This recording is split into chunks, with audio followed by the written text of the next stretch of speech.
And on to our top focus story. Ukraine's President Volodymyr Zelensky will meet US President Donald Trump in Florida at 11:30 p.m. for crucial peace talks tonight.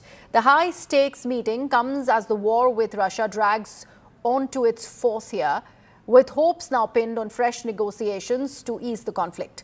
Trump has signaled his willingness to push for a settlement, while Zelensky is expected to press for firm security guarantees.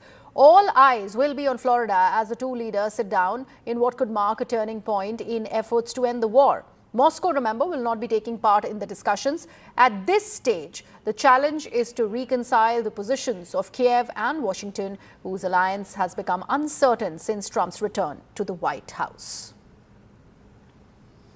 Let me take this across to my guests who are joining us on the broadcast. Professor Andrew Latham, who's international relations expert, is with us. Also with us is Julia Krill, international affairs expert. Julia, beginning with you, this 20-point peace plan that one is talking about between the US and, in fact, Ukraine, do you think it's nearly complete? Has it managed to iron out the differences that Ukraine had in the past with the US?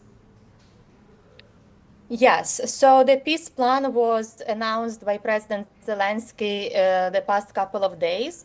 It seems to be that the peace plan is approved by 90% by the United States as well.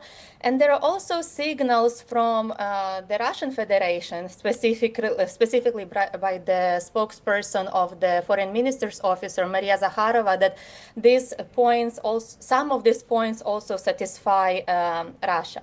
Of course, there are a few big topics on the agenda for today's meeting, specifically the future of the Zaporizhzhia nuclear power plant and the security guarantees from the US and the NATO countries to Ukraine, as well as the economic reconstruction of Ukraine.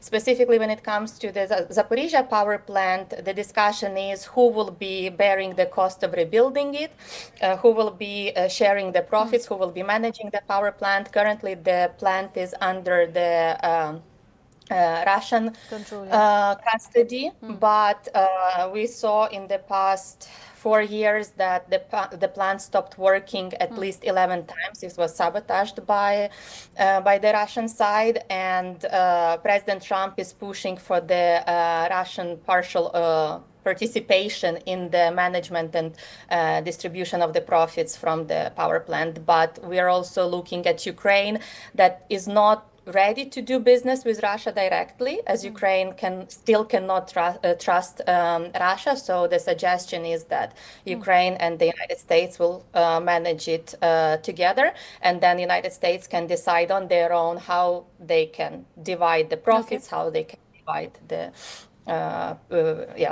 All right. So Andrew, Julia has mentioned about the territorial issues, but it is not just restricted to the Zaporizhzhia in fact, nuclear plant. There's also the Donbas region. What about that? Well, there are two main sticking points here. I think Zaporizhzhia could be worked out, although it's not certain. But the two big issues are security guarantees, which we can return to, but also the territorial claims. The constitutions of both countries claim that Donbass, Donetsk, Luhansk in particular, are integral parts of their countries, and neither side is willing to budge on that. Russia occupies most of Donbass, those two oblasts, not all of them, and not legally, not recognized under international law, and neither is Crimea, by the way, which is also a sticking point for the Russians. They want that recognized as part of Russia as well. These are, in a sense, non-negotiable items on both sides of this divide. Either Kyiv or Moscow is willing to budge on this. It's complicated further by the fact that if Kyiv were to give in and even to accept a Korea-style ceasefire, the fortress belt would be compromised and they would be vulnerable to a subsequent Russian offensive in the not-too-distant future, a situation which they are not embracing for obvious reasons. And then there's the security guarantees. The Russians have been adamant that there can be no Article 5, no NATO membership, or nothing that even looks remotely like that. And Ukraine, for obvious reasons, is insisting that they need some kind of security guarantees, primarily from the United States, but perhaps also from the Europeans, although I wouldn't put much stock in that. And so those are two big sticking points. Everything else, I think, can be negotiated. But those are real sticking points. Right. And while we are continuing to converse on this, we also have a Russian journalist, Ben Aris, who is joining us on the broadcast. Ben, this one point that Andrew is also making about when it is about these sticking points, particularly the security guarantees and also the kind of aid that Ukraine has been pledged by very many European nations, also particularly Canada, all of those things would also be put to table. Where does Russia stand on that?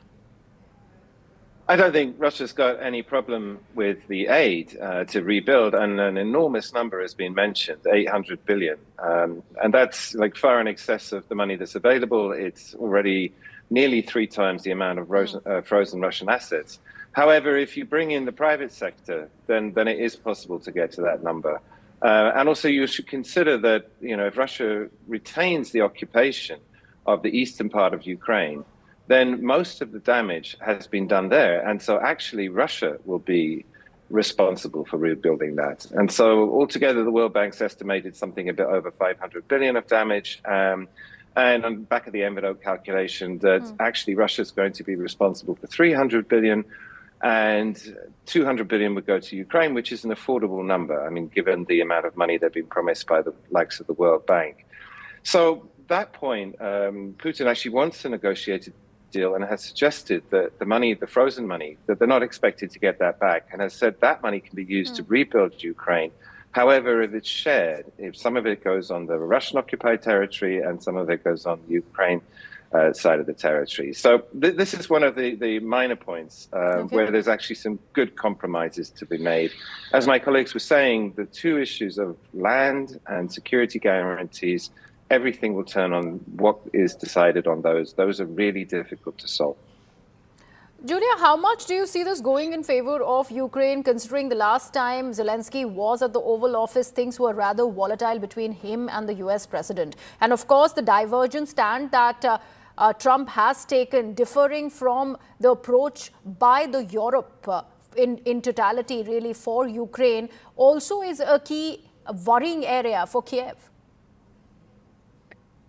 Well, Ukrainian side has been working with the American side hand in hand for the past couple of months. So we can see that the two parties are discussing things that would be beneficial both to United States, to Ukraine, and also United States is trying to understand what is it exactly that Russia wants that they can make a mutually acceptable deal.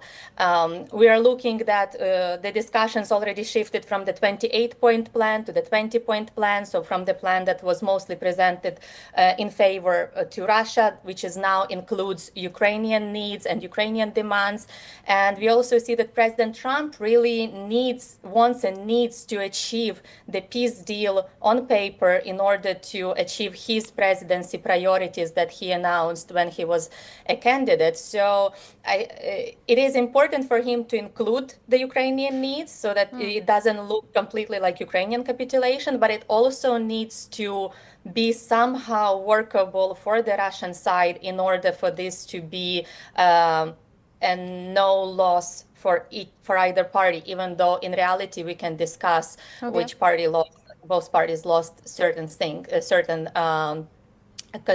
went to certain concessions.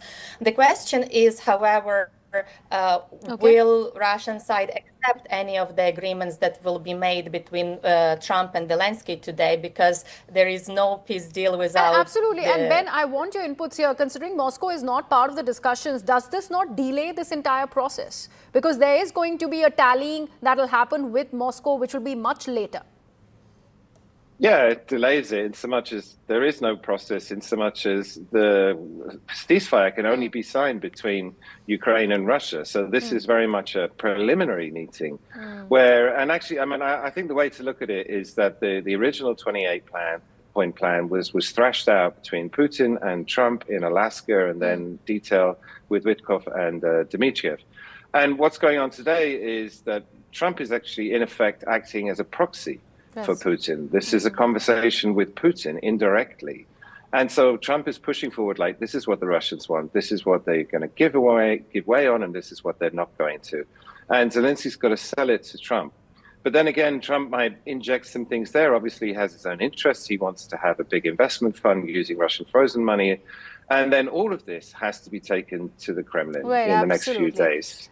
Right. Interesting developments is something that we are all looking forward to, and this time from Florida at Trump's Mar-a-Lago resort. Let's see what happens as the two leaders meet. Thank you so much, ladies and gentlemen, for joining me. We go into a very, very short break with that, coming right back.